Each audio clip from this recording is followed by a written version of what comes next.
Welcome back to another episode of Dudes of the Dead. We are getting a little chilly in our neck of the woods. It's coming up despite the t-shirt. Yeah, despite the t-shirt. My place is actually a little bit chilly. I cranked the heat, but I don't think it's I didn't crank it. It's up to 17 degrees. Anyway, that's something like 68, 69 if you don't know Celsius. Anyhow, today's episode, we are going to be looking at 2024's Heretic. Our penultimate episode of the season. Indeed. And we've got some good things coming up for the next season, for season 7. 7, yeah. Hard to believe. So, but before we get into Heretic, we'll always do, well, not always, but we're going to do our quick cuts. And since I'm introducing, I'll let you go first. I get to go first. Okay. Yeah. Well, my quick cut, something I watched just this week, is Smile 2. Oh, yeah. Yeah. Starring Naomi Scott and directed by Parker Finn. This has a 7.0 on Internet Movie Database, an 86% critic score, and an 81% audience score. The synopsis is: about to embark on a world tour, global pop sensation Sky Riley begins experiencing increasingly terrifying and inexplicable events. Overwhelmed by the escalating horrors and the pressures of fame, Sky is forced to face her past. I wasn't really anticipating or excited for this film. Me neither. I liked the first Smile enough. Yep. But I find that Hollywood tends to take a popular film like that and then franchise the hell out of it, and the quality goes down. Yeah. I actually felt like this one was better than the first one. Now, maybe I went in with slightly low. Have you seen it? Yep. So I went in with slightly lower expectations, but I was really impressed with Naomi Scott. Like, I thought her acting and like the range of her performance was really impressive. And it was creepy. Like, I actually... Yeah, it's a creepy concept for sure. The Smile thing gets me. Yeah. Like, that was a brilliant concept for a film because it is just very unsettling. And some of the people that get to smile just out of nowhere, it is just kind of gets under my skin more than almost any film I've seen this year. This almost had more creep factor for me, and I just wasn't prepared for that. Did you remember in the first Smile, they actually, as part of their promo, they had people in public venues just smiling. So good. I remember seeing one at a hockey game or something. There was just this woman smiling, staring at the camera, and it was super creepy. It is super creepy. So yeah, I just was pleasantly surprised by it. So be curious to see or hear. Did you like it? I did like it. I don't know. I'm not sure that I liked it better than the first, but I was pleasantly surprised at how good it was. I'd have to go back and watch them side by side to compare. I think I liked it better, but it had been a while. Yeah, me too. I didn't really go back and rewatch Smile. Yeah. And I saw Smile 2 maybe a month ago. I mean, I did like it. Like I said, it was nice. It was a nice surprise because my expectations were low for the second movie. And I think that works to its advantage. If you see a lot of movies and you have that expectation, like, oh, the second one's not going to be as good. Yeah. I can see younger viewers who haven't watched a ton of horror movies, maybe love the first one and were more excited for the second one. But you and I know better at this point that usually that's not the case. Yeah. I mean, there's odd exceptions like Exorcist 2, The Heretic. That was so much better. So good. It's better than the original. Yeah, definitely. Okay. So was that a recommend? Do you think people should watch it? It is a recommend. Yeah. And, it caught me off guard in a good way. Nice. Yeah. Very nice. Yeah, it didn't make it to an episode, I think, just because there were so many out there. Yeah, we did a lot of different ones, but and I think neither of us were that excited for it. Not especially. Not for a second part of a franchise or whatever. I mean, it's over the top at some moments. There were parts where I rolled my eyes a bit, but overall it was unsettling. It was good. Good pick. Yep. Thanks. Well, from time to time, I like to watch movies from the past, even when I think they're going to be garbage, and I am proven correct when I watch it. Is this Exorcist 2, The Heretic? No, I've seen that one. Okay. So anyhow, for my quick cut, I'm doing a mostly forgettable 1979 exploitation film directed by Abel Ferrara and starring an equally unforgettable cast that I shan't even name. You're really selling this one hard. The Driller Killer. No! Are you serious? Yes. That's the name of the film? That's the name of the film. The Driller Killer. The Driller Killer. The tagline, this is awesome. The blood runs in rivers and the drill keeps tearing through flesh and bone. What made you choose this movie? Well, because it's got an infamous reputation and it doesn't live up to its... But I think in those exploitation films of the 70s, there were a lot of these kinds of films that were, definitely B movies and definitely. I don't. Abel Ferrara is not an auteur for anybody who might think otherwise. But let me just finish my.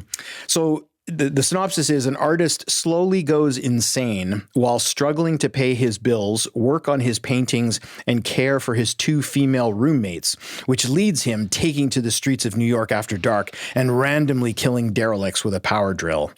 I generously gave this 2 stars. And I don't think it deserves to. I might have to go back but I am unable to think of a single redeeming element. And the music's bad, the acting's worse. That's gritty 70s thing that we really like. Yeah. Sure, it fits, in with that kind of 70s filmmaking. But yeah, it's just an awful, awful film. Are the practical effects good? No, nothing. It's the blood looks awful. It just is horrible. Is it like a gore fest or is that understated? It's not even that. No. I mean, there are gory scenes, but it's not like one, it's not like one kill after another. There's a lot of really banal, boring dialogue, and there's a punk band upstairs. Like, this is 1979 New York City. So, check it out, Driller Thriller. No, what's it called? Driller Killer. Driller Killer. It's like, think of New York tenements, like Andy Warhol, Blondie, all that kind of stuff. Lou Reed. It's that sort of got an underground gritty set, which would be cool if it was pulled off well. But there's this punk band that plays too loud and it makes them really angry. And it's just horrible. So I do not recommend this film, but if you enjoy some substance on a Friday night and you get some popcorn and some friends, it might actually be a good laugh. So it's so bad it's funny? No, but it's just so cringy bad that you'll laugh at it. But Okay. it's not funny. It's just bad. It's not Troll 2. It's not Troll 2. Okay. Oh my God. Okay, on to our feature presentation.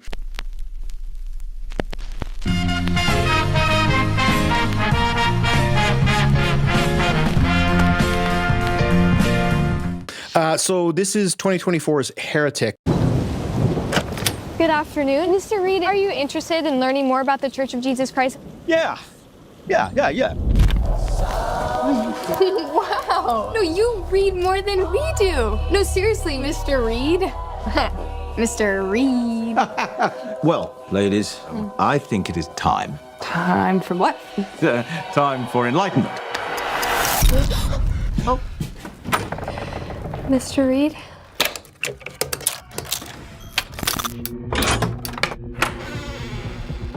Welcome. We need to return to the church. If you aren't ready to leave, you'll have to exit through the back of my house. So which door? It's a simple choice, but it should not be made simply. Belief or disbelief. What happens if we choose the wrong door? Directed and written by Scott Beck and Brian Woods. By the way, this is a new thing I don't know why I printed my notes this time, but I did. So there you go. Hugh Grant is. We've been doing this is our 6th season. I don't think you've I've never printed just stuff. randomly the end of season 6. I don't know why I was. Did you sell your iPad or something? No, I was just figuring. I was working on the computer and I just clicked print when I was reading over my notes today, and I thought, well, I printed. I might as well use it. Okay. Anyway, Hugh Grant is Mr. Reed. Sophie Thatcher is Sister Barnes, and Chloe East is Sister Paxton. And there's a small role for Topher Grace as a church elder. So this is 7.3 on IMDb, 92% critics, 77 audience, which I think was a little low. Wow. Yeah, too low. That's quite a discrepancy. Yeah. I can see it though. Sure. But This is the film I got was not the film I was expecting. And for me, that was a good thing. Yeah. but I could see for others it being not a good thing. But we'll talk about that. So, summary: 2 young missionaries are forced to prove their faith when they knock on the wrong door and are greeted by Mr. Reed, becoming ensnared in a deadly game of cat and mouse. Now, I actually changed that synopsis from online because they gave away something that I didn't want. Oh, really? Yeah, that's I learned my lesson with this one after complaining all year and avoiding trailers. I just didn't watch a trailer for this one. I think I ended up seeing one, but it was not like, it was good enough that I knew the premise, and you knew that it looked like a, creeper and 2 young women. Sure. But other than that, it didn't give away the good parts of the film, I don't think. So you said you didn't watch any trailers, you didn't have any expectations. Did you have any knowledge of? I knew there was 2 girls that went into a house with Hugh Grant, and that's all I knew. I don't even think I knew that they were missionaries necessarily. So I don't think I knew that either. Yeah. Yeah. I didn't know the context for why. I just knew 2 girls ended up in Hugh Grant's house. And I was just really intrigued to see Hugh Grant in a horror film. This seems to be the year of like 80s and 90s stars making their return to film in a horror movie. I mean, Hugh Grant's done some other stuff recently, like the Dungeons and Dragons and stuff, but Glenn Close, Demi Moore, and now Hugh Grant have all done horror movies this fall. And I don't think of any of them as horror. And he's had a really strong, like, third act to his career. He's done some bangers in the last couple of years. I feel like he wasted like a good portion of his career doing shitty rom-coms when he should have been doing like stuff like this. Yeah, because I mean, I don't think, have you seen Guy Ritchie's The Gentleman? He is so good in that you might not be a Guy Ritchie fan. I really like Guy Ritchie's action films. I think they're awesome. And you've got like Matthew McConaughey. I did see that. Yeah. No, that was good. Yeah, he was really good in that as a slime ball kind of, criminal. Yeah, he went from being like the pretty boy, like heartthrob, to playing almost exclusively villains. Yeah. Which is so cool. And he's good at it. He's very good. I think, we can talk more about this, but what really gets me about his performance is he brings all of that charm and wit that he had in the rom-coms, but there's an edge to it, a dark edge, and that's really compelling. Especially in this role. Yes, absolutely. Like it's this interesting dualism between... Yeah. So, I mean, obviously, I've given away Hugh Grant is outstanding. He's so good in this. He is so good in this. And the girls are both really good too. Yeah, they had strong performances because they basically carry the film. It's like a play, right? 3 people with, minor scene changes. But I like those. Do you like those? I do. Sophie Thatcher, do you know her from Yellow Jackets? Did you watch Yellow Jackets? I haven't finished season 1, but I have started watching it. Yeah. Because she's one of the main characters in that one. And then Chloe East, I hadn't seen in much, but they're different from each other, but they're both really interesting. Now, do you remember, I don't know if I told you this or where it came up in conversation. I think we were talking about this. Anyway, those 2 actresses both have backgrounds. I heard that. And that really fascinated me because they didn't know that when they cast them, apparently. That's what I heard as well. So we must have watched the same interview on that. And it's like, how is that? That's so random that you would have two female actors coming into this film, being cast blindly, and they both have backgrounds. Would they have known the premise of the film? Maybe they wanted to do the role because of that? That's a good point. But interesting that they didn't know that. Yeah. Because that adds so much to it. 100%. Yeah. So I guess we have to be a little careful here about what we're considering spoilers and not spoilers. Okay, well. So obviously, because I didn't see the trailer. So I don't remember what was in the trailer. Okay. But we won't talk about the ending or things like that until the spoiler section. But you think the premise is okay? I don't think you can avoid the premise. It's pretty hard. Yeah, so this is, I was just expecting a well-done horror movie about 2 girls that go into a house, they get terrorized by Hugh Grant, and it maybe has some body horror, some psychological thriller elements, and that would be it. The whole critique on religion, I just did not see coming at all. And I love that. Yeah, me too. So good. Because I love religious horror, like The Exorcist, Midnight Mass, this one, like Wicker Man, the cult, Yeah. So to me, this felt a bit like Midnight Mass in terms of it's a very well executed horror story, but with very profound things to say about religion.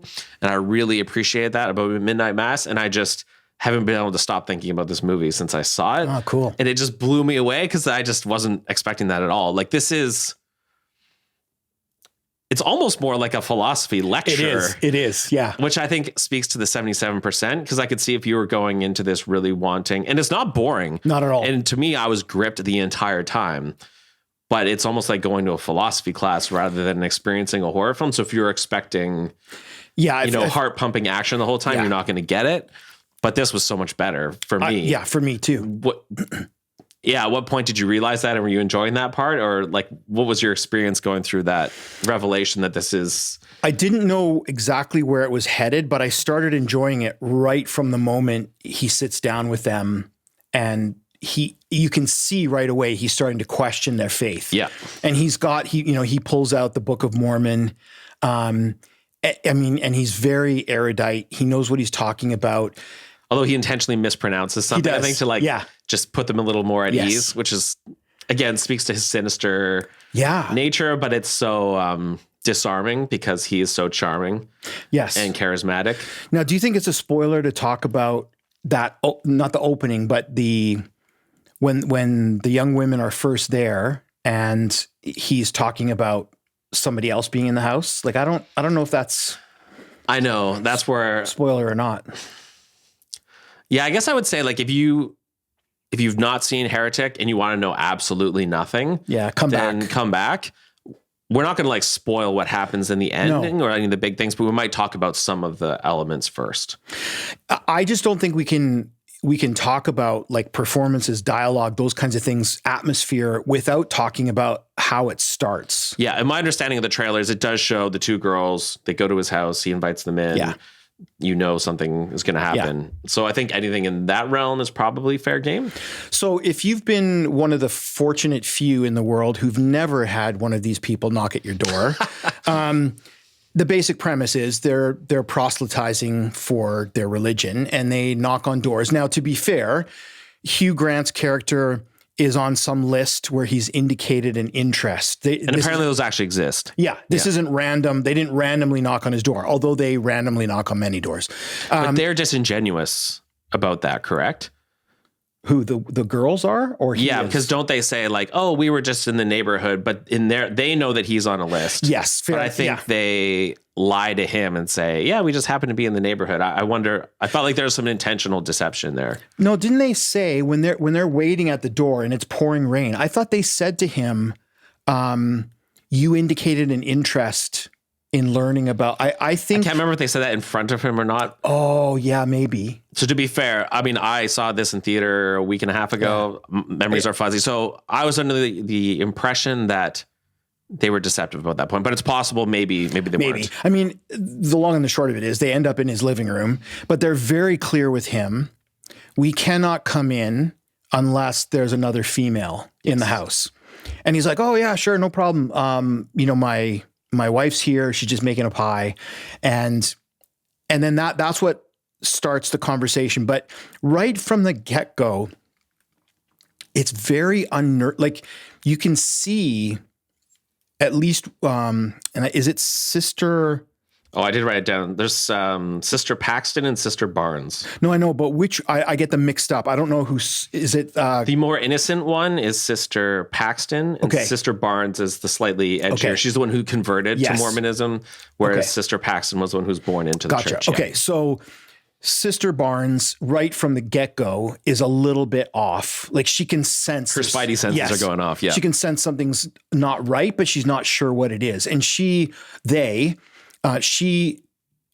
convinces Sister Paxton that they should probably hit the road when he's out of the room. But they can't find their coats, and of course he's taken their coats. And when you look around... He like the atmosphere and the warmth of the living room. Doesn't it actually say like hubby or something? There's something to imply that he's a husband. So there was some visual cues in that room that would suggest that he was married, which was clever. Yeah. I mean, it's really well done. And then of course there's the, I think I know what you're going to say.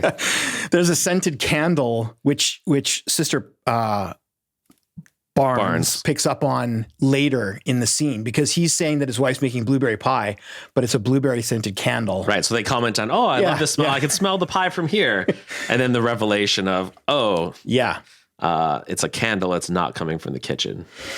Anyhow, so he rather skillfully keeps putting them off when they say, we'd really like to meet your wife. Oh, she's kind of shy. She's working on the pie, whatever. He puts them off. And eventually he says, okay, come on, down and I'll meet, you can meet my wife. And of course, that's when they depart from the living room, that's when the tone of the film shifts. Yeah, for sure. But even, I love the juxtaposition of when they show up at the door, she just almost offhandedly starts going through her little script. Like, oh yeah, do you believe in the kingdom of Christ? Yes. And this, she's barely even knows what she's saying. She just is almost by instinct just going through the lines. And then when he drops the Book of Mormon on the desk and starts grilling them on pretty detailed stuff about it, that was really cool to show that he actually probably knows more about this than you guys do. Even though you believe in it and you're part of this religion, you probably actually haven't really thought about it that deeply, especially Sister Paxton. Yes. Where Sister Barnes, because she converted and she's able to exchange ideas with him a little more fluidly because she has thought about some of these things. But I love, because I think that's true of many people who show up at your door, is if you start asking questions, sometimes it's almost like they haven't thought about it that seriously, or they're just kind of going through the motions and they have their script. Exactly. And they capture that really well. They know the lines, but they can't, you throw them off if you throw them off script, right? Yeah. Yeah. And just in their body language and some of the dialogue, when they realize what they're dealing with and how much he knows. Yes. At first they're like, oh, he's got a Book of Mormon. This is great. We got this. Yeah. And then, he starts asking really tough questions and it gets super interesting. And another layer that isn't necessarily important, but it plays a part in the film, is that Sister Barnes has already made converts, but Sister Paxton hasn't. So the pressure's on for her to try to make this convert. That's right. And that speaks to, I think, what we just talked about, because she just goes through the motions and says the lines, that's not convincing. So she hasn't converted anyone, where Sister Barnes can at least see the other side of the issue, and she knows what it's like to come to it as a skeptic. And so therefore she's actually more effective at converting people. Actually, the very first conversation in the movie, there's this bench with Magnum condoms or whatever, and they're having this conversation about one of them would watch an adult video, and their differences in perspective. That was really gripping, but it also highlights some of those differences in their faith and how they approach and even their philosophy of religion, I guess. I mean, Sister Paxton's naivete for sure. Yeah. And lack of worldliness compared to her compatriot. I think Sister Barnes has a lot more going for her in terms of, ironically, in terms of her ability to engage in meaningful conversation with the people that, they show up at their door. But it makes the conversation so much more rich, because it's not just the two of them on the same page and him. There's him, her kind of in the middle. And then as a spectrum, they kind of have all three. Yeah, he's on one side, she's on the other. And then Sister Barnes is kind of in the middle. Yeah.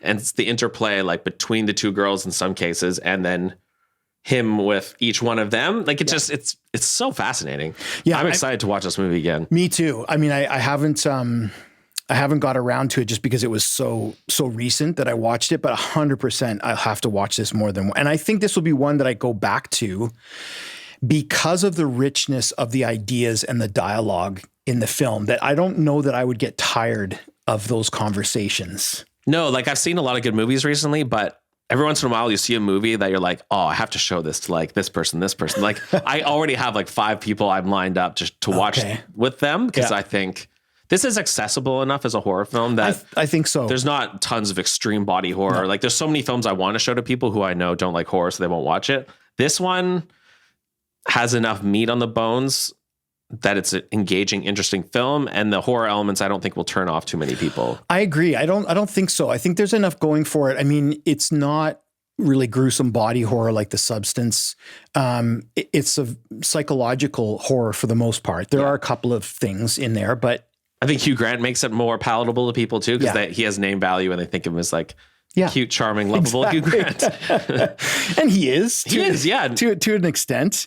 Well, that's what makes him so interesting in this movie is and they explicitly refer to this a couple times, but he almost comments on the fact that they trust him. Yes.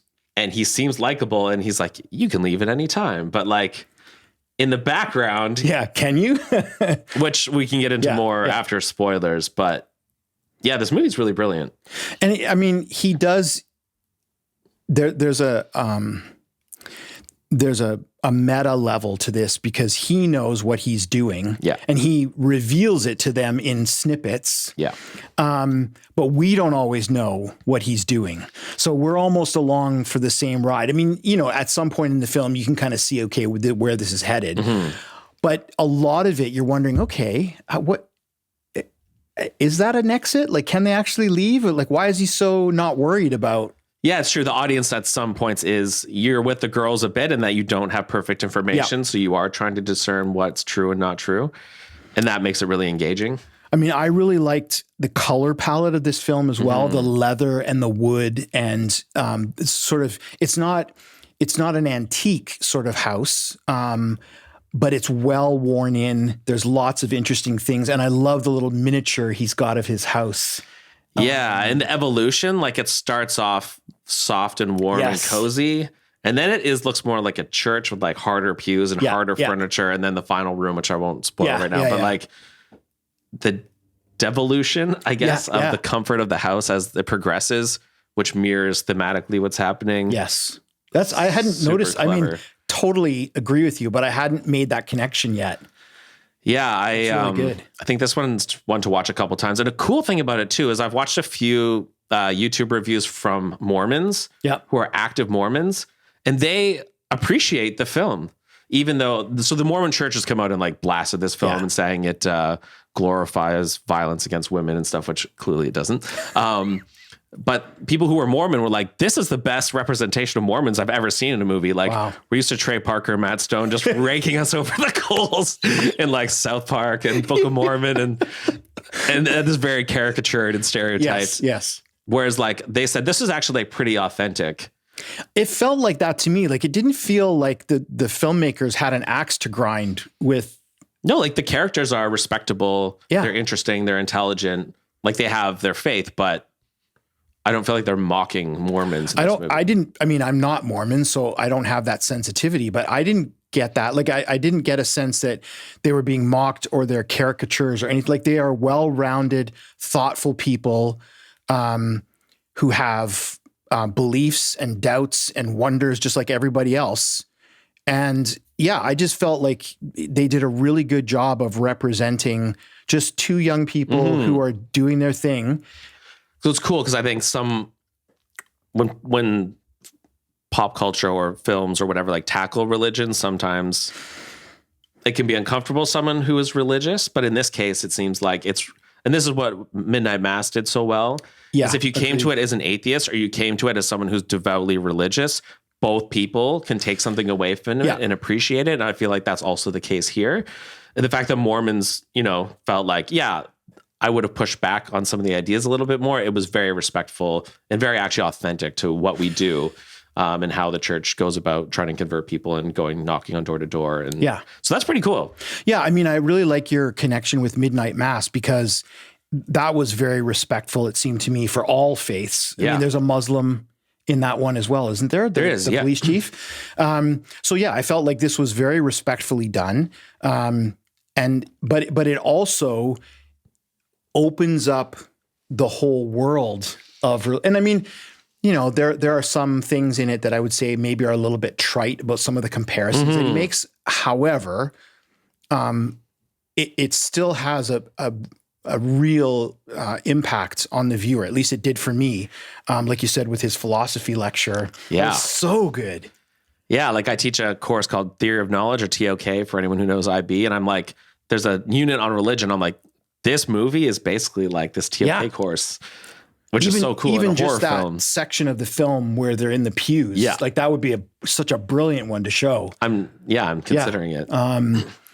Now, did you, there was a couple of shots that I really liked visually. Okay.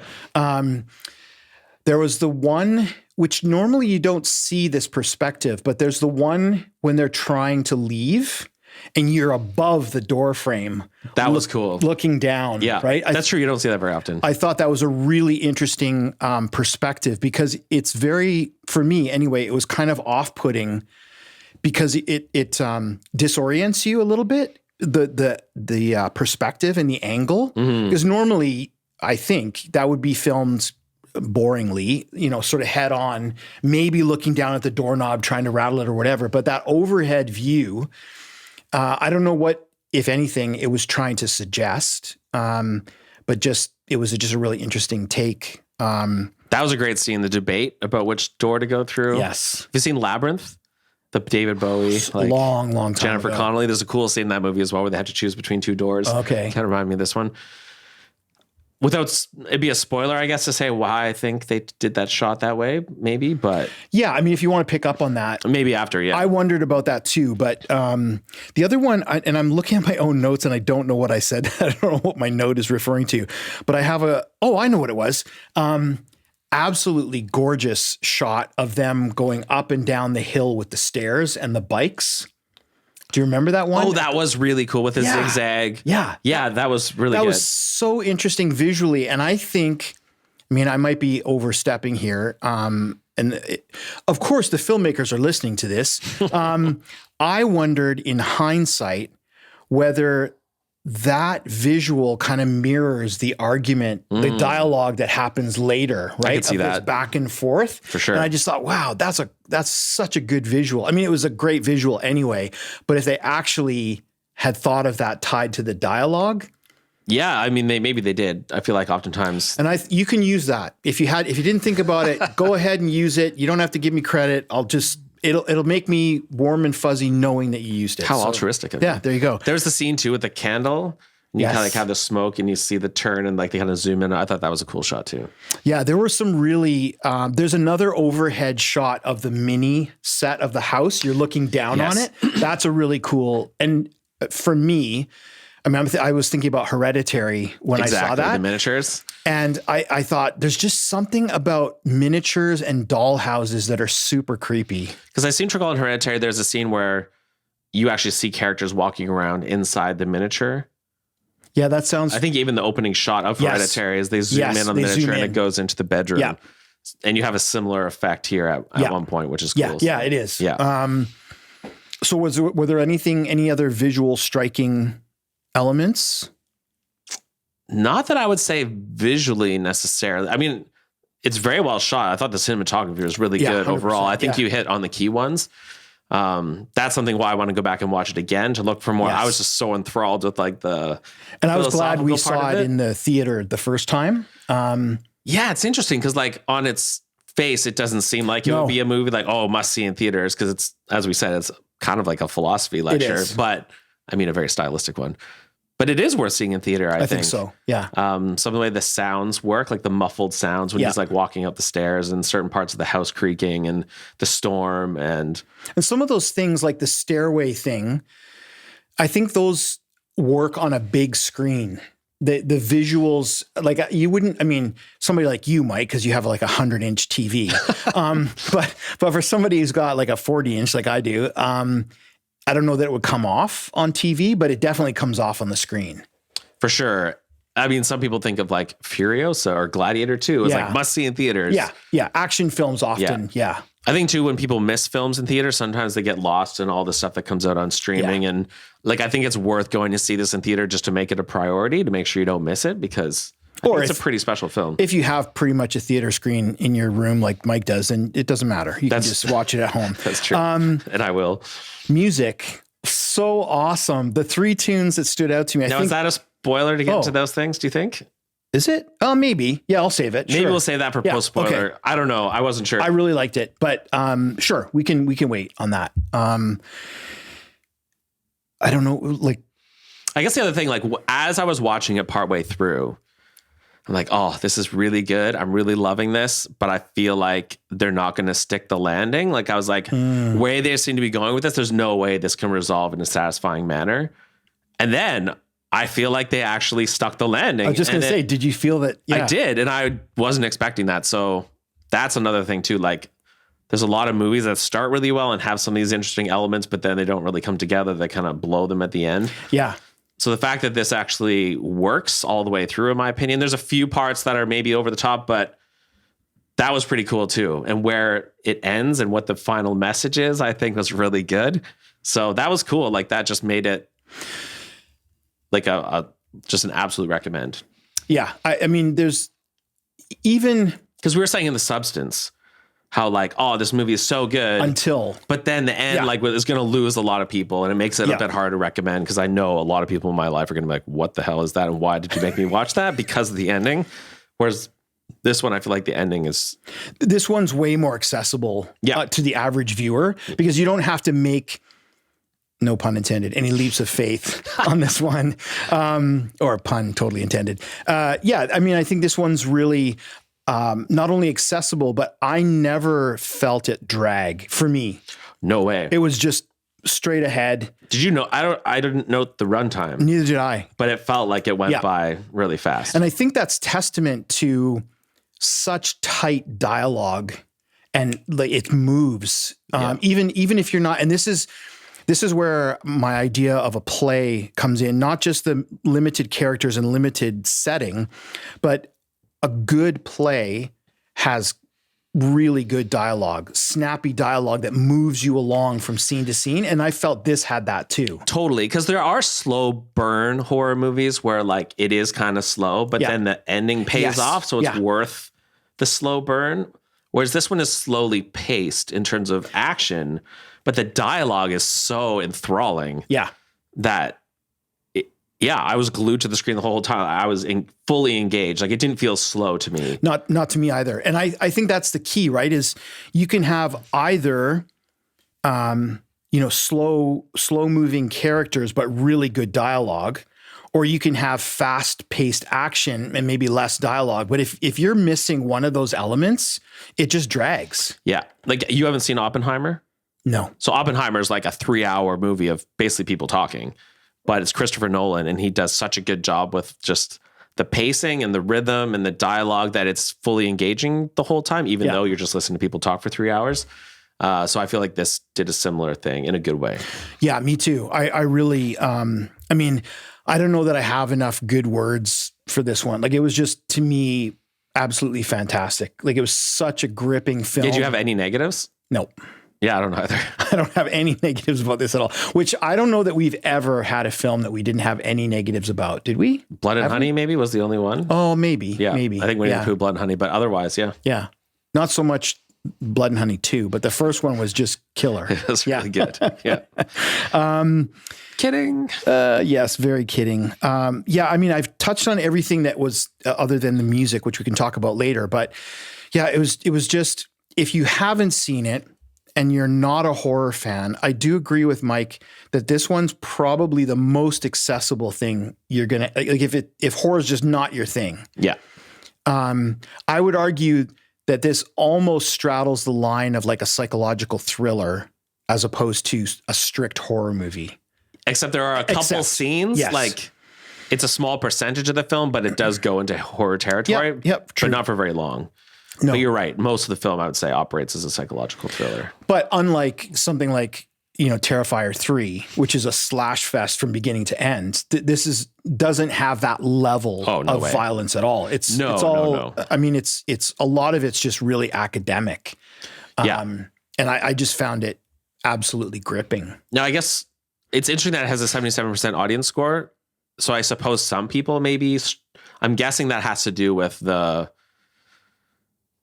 intellectual nature of it and the pacing of it.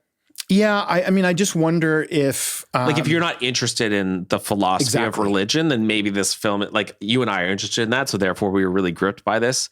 If that wasn't your bag, then maybe it wouldn't be. Yeah. If you were expecting a straight up horror film of any genre, whatever it happens to be, folk horror or whatever, this wouldn't pay the bills for you. You'd just be sitting there going, why are they talking so much? Like who's going to get killed? Like, why isn't something happening? Yeah. But I think if you're, and this is not meant as a slight because I enjoy those kinds of films as well. But if you came into this and you're a bit more on the intellectual side and you enjoy listening to that just absolutely gorgeous writing and the repartee that goes back and forth between the characters and the pacing and all that kind of stuff, it's just a treat from top to bottom for me. Yeah, and on a technical level, it's amazing. Like the performances are great. It's super well shot. Yeah. The sound design is good. The music is good. Like everything is there. It just might not be the pace that you would want if you're not into those things.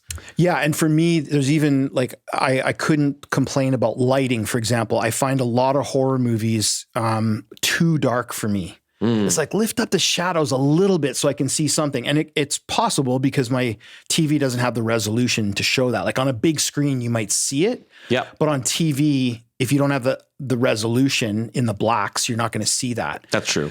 But this one was dimly lit when it needed to be. It was brightly lit when it needed to be. And then it was even dark in one point. And there was a bit of a misinterpretation by the girls. But it's completely on point for the movie. Yeah. And then it moves from one sphere of lightness through darkness into another sphere of lightness, right? Yeah. I mean, the film it's excellent. It's one Go of the best watch it. movies I've Stop seen watching this us. year. Go watch the film. Go watch the film. Are we ready to get into spoilers, do you think? I think we are. Okay. Shall I? Spoiler. So I just had an upcoming thing spoiled for me.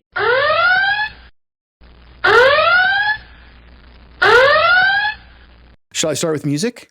Yeah. Oh, man. So good. Did you know that?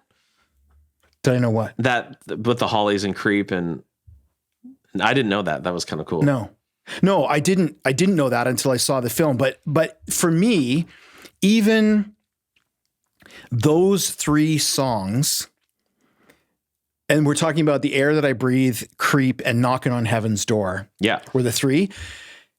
Or Get Free? Is that what it's called? The Lana Del Rey one? I didn't include that one. These are just the three. sorry. No, there's more music than that, but those are the three pillars for me. Oh, in I the see. film. I see. Yeah. I just liked how he starts with The Air That I Breathe and then moves to Creep. And I think at the end, the final scene, they're showing Knocking on Heaven's, but like a different cover of it. Yes. Yeah. Yeah. I can't remember. I think that's Guns N' Roses, actually. Oh, is it? Yeah. Okay. I mean, I know the Dylan version, but Guns N' Roses had a big hit with that one. Yeah. I just, it's so thoughtful from start to finish. Like every aspect, it seems to me, has been just painstakingly thought out. And the script is so good. Yeah. So good. I'm curious about, I want to come back to your point that you were making at the beginning about the ending and you thinking it wasn't going to stick to the ending. Yes. So what did it for you that made you feel like, yes, they did what I would hope they did? Well, he kept saying, so there's one point in the living room where he said like, oh, there's all these other religions, but there's the one true religion. And at first it's like, oh, is he talking about like Satanism or That's something? what I thought too. I thought maybe like, oh yeah, he's like a demonic, so whatever. And they kept kind of bringing this up and he's poking holes in all the different religions. He uses the brilliant, as a board gamer, avid board gamer. So you appreciated the music. I appreciated the board games. I watched it with my friend Josh, who's also really into board games. So Christianity is Monopoly, Judaism is the landlord's game, and then Mormonism is the Bob Ross edition of Monopoly, and the movie is funny too. Like there's lots of good humor. Yes. Like we were laughing through a lot of it in a good way. Like it cuts the tension.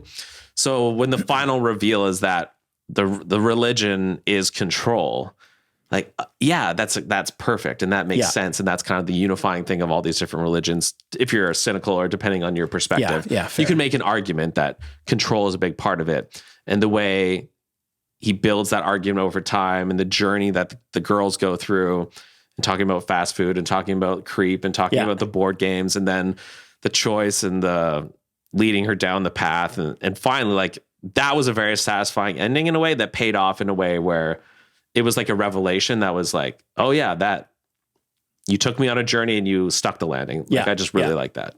Did you anticipate how it ended with Sister Paxton? In terms of like the very ending? Yeah. Did I anticipate that's what was going to happen? Well, did you anticipate that, like, I guess, how do you interpret it? Yes. Okay. So I think a lot of times, it's funny you mentioned Bob Ross and I see his bobblehead over there. Oh, we should have him look right here. No, because oftentimes when it gets to that stage of the film, Yeah. and I mean, we're in the spoiler section, please be reminded. So Sister Barnes is toast. Yes. Mr. Reed is toast. Yes. And Sister Paxton leaves the residence. She gets out. Yeah. In the forest. Yeah. So how did you, Butterfly. I guess maybe my question, how did you interpret the ending? Right. So I think you interpret it in different ways, but I interpret it as that she had died and this was like her afterlife, that she had gone to heaven, essentially. Okay, I can see that because I kind of felt that she was dying at the end, but I didn't think that she had died and then left the house.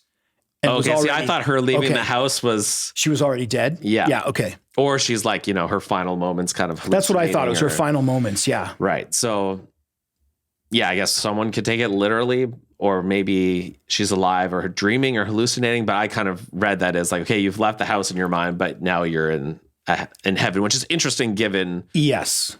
This is where the movie is really interesting, because I'd say the movie is like a very strong critique of like institutionalized religion, but I feel like it supports religion for individuals or for their own like. So I think it's scathing attack of Organized, yeah, the absolutely. Mormon Church or the Catholic Church, but the fact that the thing she says about praying and how it's like a selfless act and it's something that we do Yes. for other people. I felt like in that moment, the film was kind of pro-religion on an individual level. And the fact that she's praying to be saved and her prayer comes true because Barnes comes and offs Mr. Reed.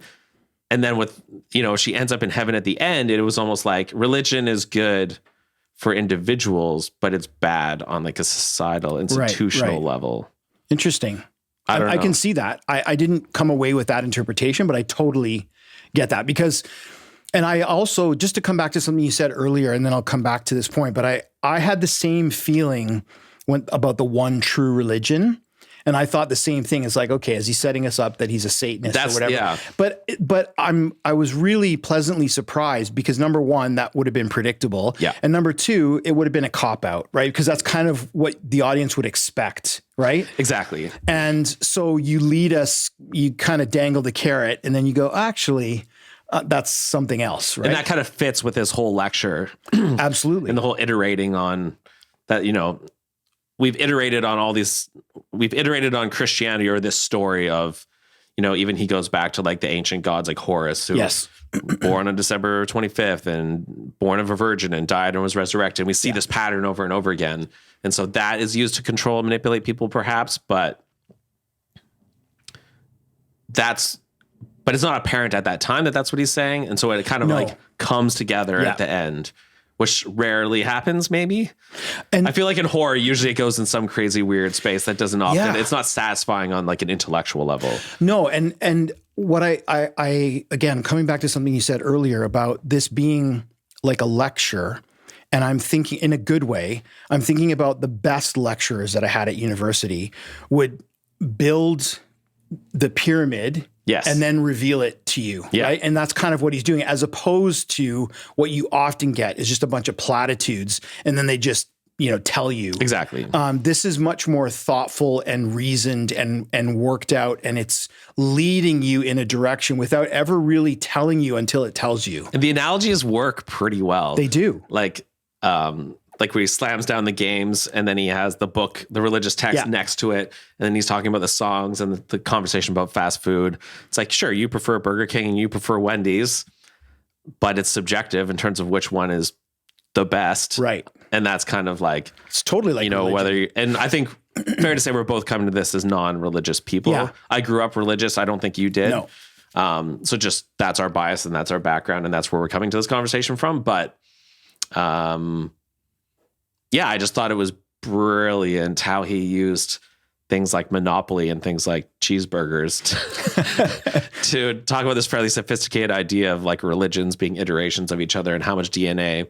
I worked at the Calgary Stampede one year and I was working with this guy from Pakistan, Faisal, who was super cool. And I didn't know a lot about Islam, but he was telling me about it and how like, oh no, like Jesus Christ is like a really important figure in the book of Islam. Like he's one of the prophets, but he's not as important as Christianity. Yeah. And I was like, oh, that's interesting. I didn't realize there was that much crossover.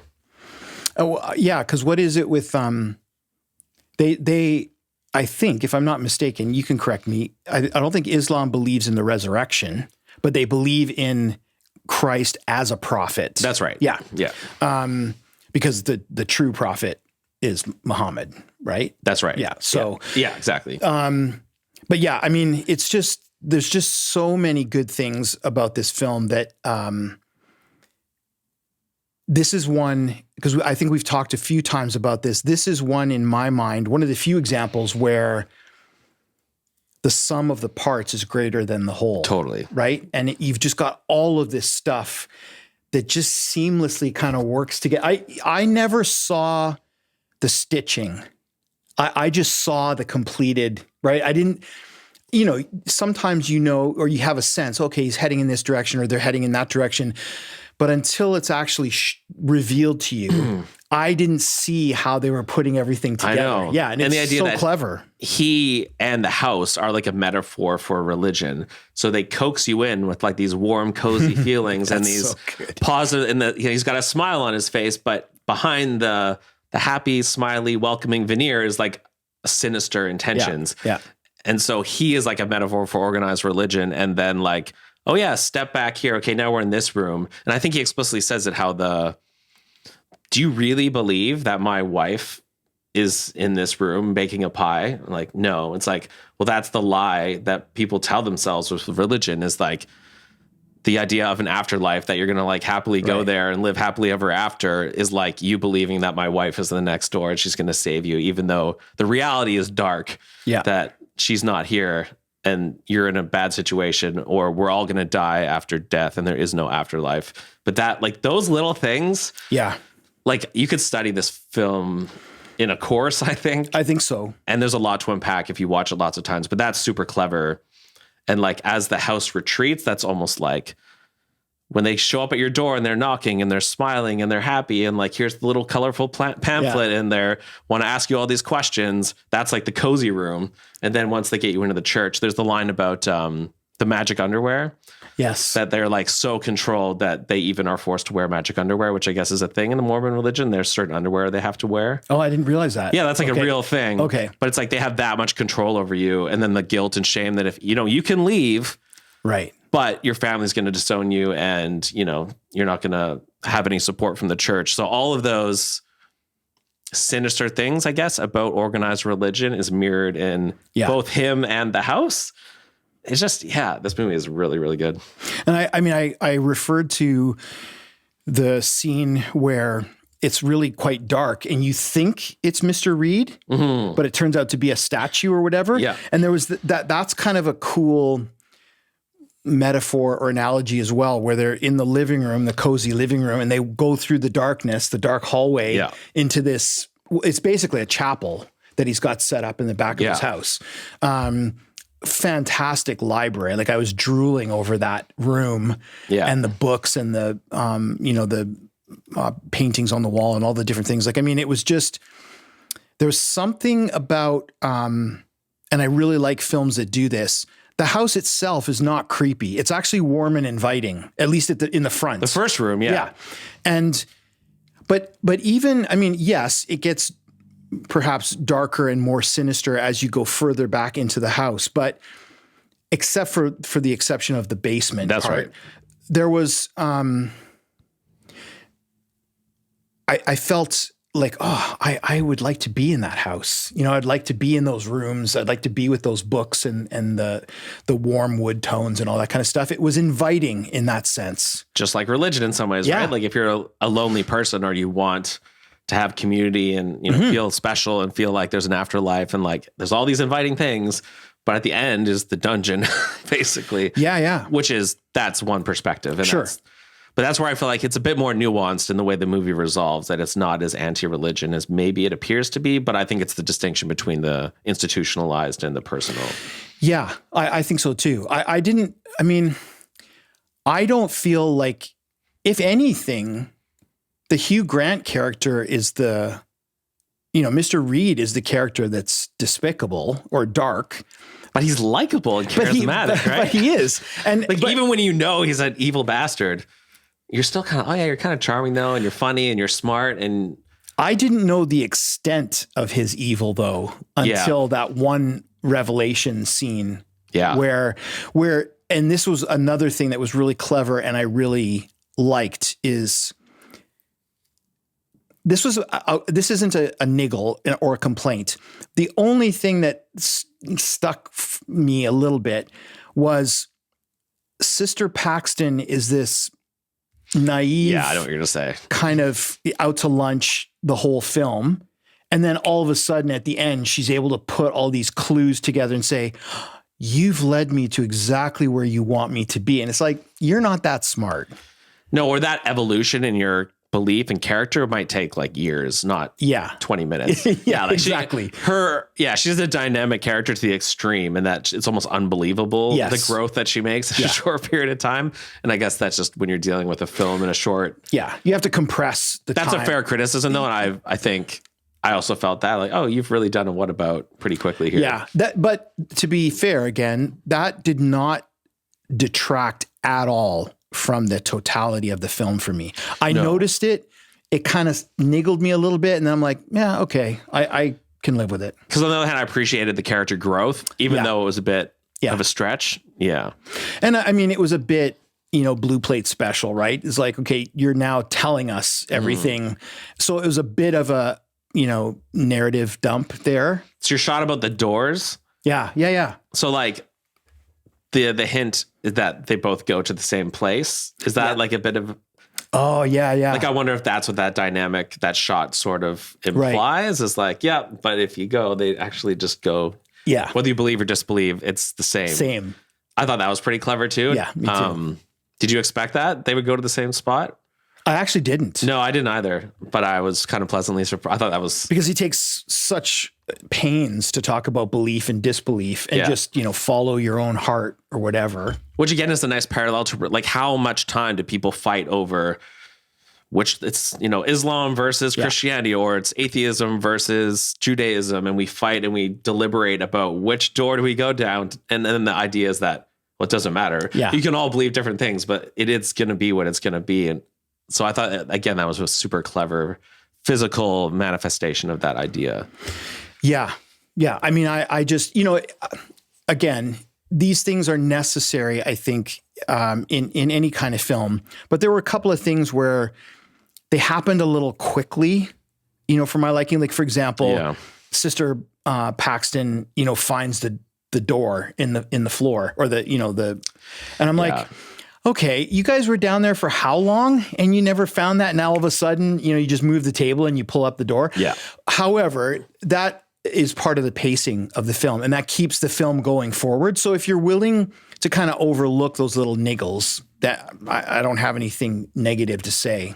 Yeah. It was kind of like we were on the Jay the Dead podcast with Ron Martin. Like those sorts of details seem to bother him. And you and I were like, didn't even notice. I think you and I are willing to forgive some of those nitpicky things. But if those logic things bother you, I could see there being more things in this film that might bug you. Yeah, fair enough. But I think the movie's meant to be viewed on such a metaphorical level anyways, that I'm willing to forgive some of those. Me too. And the other reason that I'm willing to forgive some of those foibles, if that's what you want to call them, is there has to be some give and take in a film.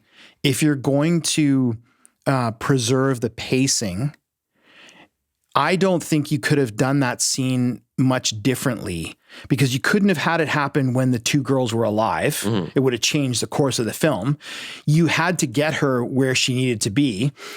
So, it's convenient, sure, but it's a means to an end. And just like any kind of narrative, I mean, I don't know if there's a perfect narrative. So you've got to use the devices that you have at your disposal to move the story forward. And so those kinds of logical inconsistencies don't, unless they're glaring and they don't serve the story. And in this case, I think they serve the story. 100%. Yeah.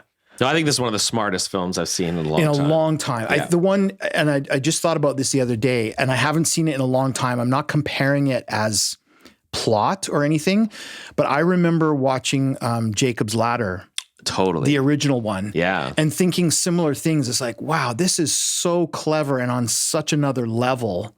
Now, that one's a lot more enigmatic than this one. It doesn't kind of lay it out for you. But that was one of my favorite films for a long time because I struggled. I think it was a favorite because I struggled to understand it. Yeah, that movie blew me away when I saw it. Really good. I would say like Midnight Mass is actually the last thing I watched that would have had this level of, and it's interesting, the similar themes, but yeah, for sure. So if you've seen this movie and you love it and you've not seen Midnight Mass, if you like religious horror, I think you should definitely go back and check out Midnight Mass.